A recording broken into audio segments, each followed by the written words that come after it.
Digital Influx are a London-based EdTech company. We're offering a 12-part course for 8 to 11-year-olds to learn the basics of user experience principles and design thinking. Programs relating to STEM are important, as children should be taught how to think, not what to think. The course aims to develop their problem-solving, teamwork, and critical thinking skills, among many more. Each lesson will have short videos and games to make sure your experience is fun and memorable and fits with your own learning style. And it improves soft skills by using real-life practical examples to improve empathy. To learn more, please visit digitalinflux.com.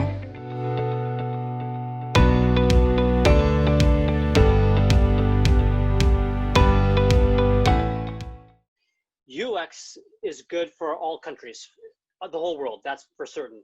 But in Japan, I would say there's great potential, I would say, to shift from what's been called as behind in UX in Japan. UX has been thought of as a little behind. But I would say, Japan is, I would say, could very easily be, just as knowledgeable on across the board as, say the US within the next 5-10 years. It's definitely picking up a lot in Japan. A lot of studies have said that, a lot of hiring managers are, UX is a core, in a sense, buzzword skill, something they look at now on resumes more than before. Before, especially I'd say 5-10 years ago, 10 years ago, you'd see a lot more, graphic designers, maybe even if a webmaster role, right? It's like you haven't heard that role in a long time, right? Webmaster, or web designer, all of those words were sort of blend together. And if you're UX, they go, "What's UX?" Well, they go, "Are you a web designer?" Sure, whatever. I'm a web designer, whatever you call it, whatever you want, But I'd say UX is, it's really starting to take off in Japan, and so I could see it being a leader soon. And when I say behind, though, I'd say, I don't think people say behind in terms of knowledge. I said this before, the Japanese people are very, very intelligent, very smart, like everybody else, and they're not behind in terms of knowledge. There may be a lack of material in the language, because not everybody knows it, and that's the core problem. If more people knew UX in Japan, they would be creating more articles, more material, more books, and then you'd have more people reading this stuff. But so I think, the more people that know it, the more knowledge and things will be created, more documentation, and it'll start to spread. So, but as soon as you have that sort of catalyst, it'll take off. And I think it's happening now, right? Because we're hiring more and we're focusing on that, and we're going to be creating more, sharing more knowledge on it, and they will, once the knowledge shares, people will start picking it up and learning it, and it'll be a norm. So I think Japan is going to take off soon. And also, so not just Japan, but to society as a whole, and schools and kids. Oh my God, I could talk forever, but I would say UX. I'm going to say go beyond UX too. I'm going to say experience design, which I say is it's UX, user experience, as well as player experience, which is UX is the logical engagement, whereas player experience is the emotional engagement you have. And when you combine these two, you have the experience design, and this experience design, it should be taught, in primary school. It should be taught definitely to kids, growing up. It should be a core in the core curriculum, core general curriculum. It's not, UX and PX is not about pretty pictures and games. It's about improving the human condition and applying proven methods. These are scientific methods, and these are known methods and ways that can help improve the human condition. This isn't, drawing pictures to make somebody happy. Yeah, you can do that. Maybe it's part of branding, but it's not necessarily UX, I would say. It's on the outer rim of UX, but part of the branding. But UX and PX, this experience is teaching kids about, like I said, empathy. Empathy is definitely key. Understanding the human condition is so important, because it can be applied not just to building, well, first of all, UX straddles the line between engineering, science, and art. I would say those kind of three pillars, areas.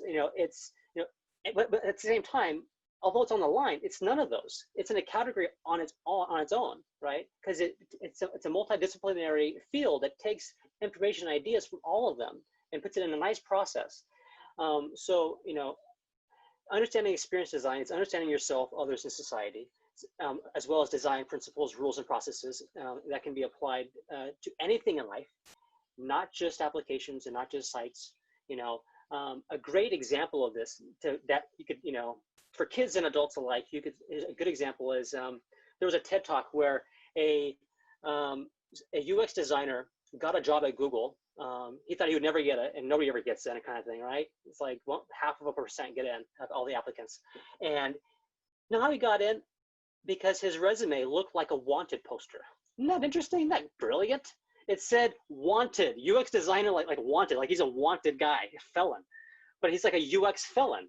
He's like, in a sense, he's wanted, like he's has dangerous design abilities, design skills. It was good, it was clever because it was different. It caught them off guard. It was definitely different, very innovative. I'm sure they've never seen a wanted poster as somebody's resume. Like, well, that's different, but the thing is, it kept them engaged, right? They go, what's this? And they're engaged and they read through it and they not just skimmed it, but they fully read this thing. They go, this is cool. This is unique. It's original. It's innovative. And I'm sure he got shared around the office, and they go, "Oh my God, hire that guy! He's, just for that, hire him." So basically, I'm saying is that UX, these principles, rules, and processes can be applied not just for applications, but for anything in life, right? So he UX'd the hell out of that job process, that job hunting. He says, "I'm going to UX my resume," and a lot of UX people might say, "Oh, I'm going to change the format, the UI, the layout. I'm going to change the colors, the structure." Yeah, that's great. But he's like, I'm thinking way beyond that. I'm talking about stepping back and changing the whole idea of resumes and attacking it from a different level. And that was brilliant, And I think, we should be doing more things like that. And UX helps kids and everybody do that. It helps you analyze what your pain points currently are, but also, is this even a pain point we need to worry about? Or is there a larger problem, a larger thing we can think about and shift somewhere else that would eliminate all this stuff in the first place? That kind of thinking is really important, because if you have something that is a logical problem here, you may see it as a problem. Maybe in the greater scheme of things, and in terms of feeling, maybe it's not something, even if you solved it, you wouldn't feel good. Maybe you want to solve something here that you solve it and you feel good. Maybe, so you have to look at it from a lot more holistic perspective. And I think, UX and PX, it gives you that ability to think holistically. That's it for me. Yeah, I agree. Japan is a little bit way behind, the UX kind of stuff. I mean, in terms of understanding. So I think a lot of the CEOs started realizing and trying to take it in the business. Yeah, but again, I totally agree. UX is not for only kids, especially if this is for everyone. And then, yeah, I think because UX is all about understanding people and empathy. So yeah, I do agree, this is benefit for society. Yeah. I think especially at this time, during the pandemic, we were for sure emerging in very, very different words compared to the one before the outbreak, right? So I think prepare the kids, the students, to have a very structured way to thinking about an issue, to solve a problem, not teach them exactly the solution, but just guide them, to navigate them to how to see this problem, to realize that, okay, this thing actually have a different facets, and which one I'm gonna approach in terms of solving this problem. So I think this is a really beneficial and an individual level. And also for the whole society, I think in the Japanese culture, even though a lot of people think, okay, the UX thing is kind of behind here, but I think at the core, the Japanese culture, they do have something related to the UX, which they have something like a Kaizen. So it's improve from the good to the better. So I think that is in line with it. The idea of UX, right? We wanted to provide a better solution to solve the pinpoints. And so I think I feel confident about, just teaching those kids here about the UX and letting them to figure out how to solve problems themselves, and, give some a structured guidance would definitely be a really beneficial thing. Thank you. This is all I want to say. So I love this question a lot. 100% yes. Because because user experience meaning understanding users for a better experience. And I feel that empathy needs to be deep rooted from school years. And that way kids would listen more like to other people patiently, carefully, like how does it feel like to be in other people's shoes? And because kids have no fears and limitations and restrictions, so a lot of adventurous kind of like ideas will pop out because they're not scared. And then they were like, oh, I'm gonna try this. I can imagine them like trying this and then, oh, they failed. And then try again, listen, redo, and all of those process that we did as UX designers. And I believe that nurturing the younger generations about UX could, I mean, like, it's also beneficial for like society in the future, but it also improves social problems in schools, like preventing bullying or like other those kind of social problems, because they have more empathy in their mind. And I think in Japan, I mean, it will be very, very beneficial because Japan, the thing that I love about UX in Japan is that they really think about the users when it comes to product and services.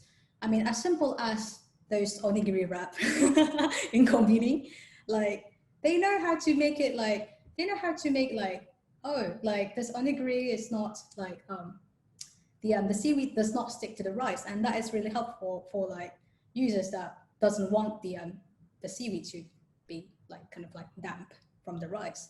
So I think, and they also very thoughtful in terms of like toilets and all that. Also like other packagings like sandwiches, like as simple as sandwiches. I mean, to be precise. But yeah, I think when Japan is, I mean, like when UX is going to be thought for schools in Japan, I think that will kind of like that will make like the kids more kind of like, yay, like more like nandaro, like they kind of like more like probably like come out as a problem solver in the future, and that what makes the future a better future. In the end, that's what it's all about, right? It's about the kids. And we always say that, but in the end, it really is, right? I mean, they are the future, and we want to instill these good ideas, processes, and ways of thinking, you know, as early as possible. Oh, I wish I learned UX when I was a kid. Oh my God. So, you know, I think it's brilliant what you're doing, and I'm all for it. So yeah, right on. Yeah, I mean, like as Jacob said before, like it's really important to teach like UX to kids, because yeah, I also wish I learned UX when I was a kid, like, because yeah, and then also if it's taught to kids since like younger years, then that will kind of like improve as they kind of like age. So yeah, I totally support teaching UX to kids.